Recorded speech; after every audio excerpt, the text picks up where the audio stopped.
The Time Machine by H.G. Wells. Chapter 1. The time traveler, for so it will be convenient to speak of him, was expounding a recondite matter to us. His gray eyes shone and twinkled, and his usually pale face was flushed and animated. The fire burned brightly, and the soft radiance of the incandescent lights in the lilies of silver caught the bubbles that flashed and passed in our glasses. Our chairs, being his patents, embraced and caressed us rather than submitted to be sat upon, and there was that luxurious after-dinner atmosphere when thought roams gracefully free of the trammels of precision. And he put it to us in this way, marking the points with a lean forefinger, as we sat and lazily admired his earnestness over this new paradox, as we thought it, and his fecundity. You must follow me carefully. I shall have to controvert one or two ideas that are almost universally accepted. The geometry, for instance, they taught you at school is founded on a misconception. "Is not that rather a large thing to expect us to begin upon?" said Filby, an argumentative person with red hair. "I do not mean to ask you to accept anything without reasonable ground for it. You will soon admit as much as I need from you. You know, of course, that a mathematical line, a line of thickness nil, has no real existence. They taught you that? Neither has a mathematical plane. These things are mere abstractions." "That is all right," said the psychologist.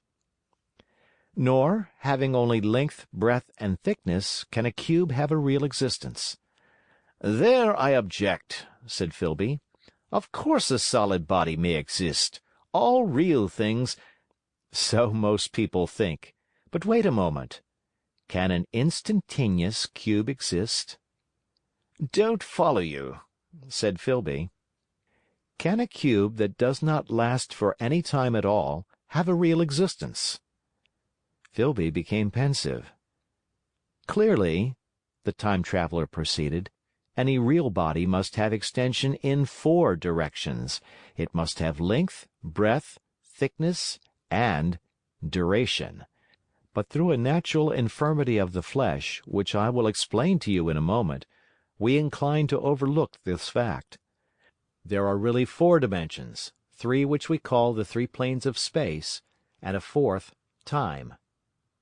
There is, however, a tendency to draw an unreal distinction between the former 3 dimensions and the latter, because it happens that our consciousness moves intermittently in one direction along the latter from the beginning to the end of our lives." "That," said a very young man, making spasmodic efforts to relight his cigar over the lamp, "that, very clear indeed." "Now, it is very remarkable that this is so extensively overlooked," continued the time-traveler, with a slight accession of cheerfulness. "Really, this is what is meant by the 4th dimension, though some people who talk about the 4th dimension do not know they mean it. It is only another way of looking at time.